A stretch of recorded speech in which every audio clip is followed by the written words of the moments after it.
পরীক্ষার আর মাত্র 2 সপ্তাহ বাকি আছে। এই শেষ মুহূর্তে তোমার কি কি করা যাবে এবং কি করা যাবে না ম্যাথের ক্ষেত্রে সেটাই মূলত এই ভিডিওতে ব্যাখ্যা করব। ভিডিওটা অবশ্যই সেভ করে রেখো। আতা আমার ম্যাথ স্পেশালিস্ট আমাদের চ্যানেলের, সো আমি আতাকে জিজ্ঞেস করতেছি। আতা, নাম্বার 1, সবগুলা ম্যাথ কি এখন করা উচিত? না ভাই, সবগুলো ম্যাথ না করে এই মোমেন্টে, লাস্ট মোমেন্টে যেটা করা উচিত যে টাইপ ওয়াইজ প্রত্যেকটা ম্যাথ সলভ করা। তোমরা অনেক সময় যেই কাজ করো সে সব ম্যাথ করতে যায় রিপিটেটিভ ম্যাথ সলভ হয়। রিপিটেটিভ ম্যাথ সলভ করার এখন সময় নাই। তোমার প্রত্যেক টাইপের ইন্ডিভিজুয়াল অ্যাটলিস্ট 2টা করে ম্যাথ বা 3টা করে ম্যাথ নিজে হাতে এখন তোমাকে টাইপ ওয়াইজ ম্যাথ গুলোকে সাজাই দিবে কে? আমি দিচ্ছি ভাই। এই যে ম্যারাথন ক্লাস, এই যে আজকের থেকে জেনারেল ম্যাথের ম্যারাথন ক্লাস শুরু হইতেছে। সো ওটার মধ্যে কিন্তু টাইপ ওয়াইজ প্রত্যেকটা ম্যাথ টেস্ট পেপারের সবগুলা টাইপ ওয়াইজ আলাদা আলাদা করে সলভ করে দেওয়া থাকবে। ওকে, নাই তাহলে হচ্ছে যে সাজেশনটা তোমরা আমাদের প্রতিজ্ঞা গ্রুপে জয়েন হলে সেখান থেকে পাবা। আমাদেরটা না, সবার কাছে এরকম সাজেশন পাবা বিভিন্ন গ্রুপে, যেখান থেকে পাও যে কোনো একটা নিয়ে সলভ করে ফেলো। নাম্বার 2, এখন কি আসলে এমসিকিউ সলভিং ক্লাস করা উচিত? না, এইটা আসলে টোটালি বোকামি। অ্যান্ড এমসিকিউ সলভিং ক্লাসে মেজরিটি কেসে যেটা হয় যে টিচার ধরে ধরে এমসিকিউ সলভ করতেছে।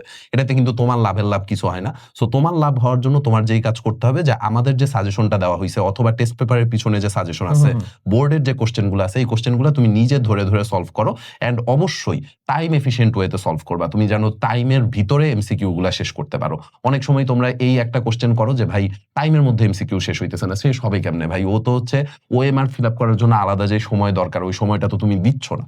একটা এমসিকিউ 1 মিনিট, 1 মিনিট টাইম যদি তোমার হয় পরীক্ষার জন্য, তোমার বাসায় ওটা প্র্যাকটিস করতে হবে 30 সেকেন্ডে। টাইপ ওয়াইজ ধরে ধরে এমসিকিউ গুলা সলভ করে যাবে। তোমার এই মোমেন্টে এমসিকিউ সলভিং ক্লাস করার আসলে কোনো নাম্বার 3 কোয়েশ্চেন, সেটা হচ্ছে এখন এই মোমেন্টে এসে ওর কি টেস্ট পেপার সলভ করা উচিত? টেস্ট পেপারের স্পেসিফিক কিছু ম্যাথ সলভ করতে হবে। এইটার জন্য কিন্তু আমরা তোমাদের টেস্ট পেপারে কোন কোন ম্যাথগুলা করা লাগবে সেই রকম একটা সাজেশন দিছিলাম।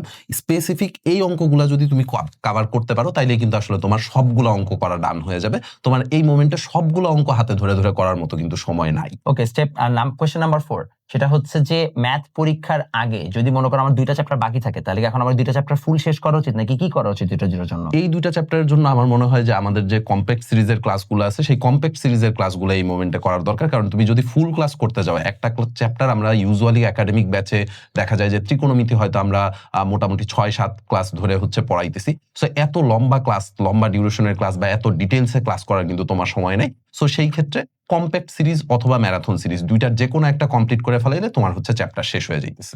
ওকে, last but not the least, math পরীক্ষার আগে পোলাপান অনেক সময় ঘুমায় না, এটা কি খুব ভালো একটা মেথড? না, এটা খুবই খারাপ একটা কাজ। পরীক্ষার আগের রাতের জন্য তোমার এই স্ট্রেস থাকাই যাবে না, বিশেষ করে ম্যাথের ক্ষেত্রে।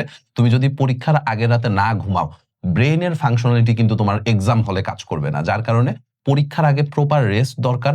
পরীক্ষার আগের দিনের জন্য তুমি পড়াশোনা জমায় রাখবে না। তোমার কাজ হচ্ছে এই যে 10 দিনের মধ্যে বা 12 দিন মনে হয় আমরা টাইম শিডিউল দিচ্ছি, এই 12 দিনের মধ্যে আমরা যে ম্যারাথন ক্লাসগুলো দিচ্ছি এগুলা তুমি এখন ডান করে ফেলাও, যেন পরীক্ষার আগে জাস্ট একটু হালকা রিভিশন দিয়ে গেলেই তোমার হচ্ছে প্রিপারেশন ডান হয়ে যায়।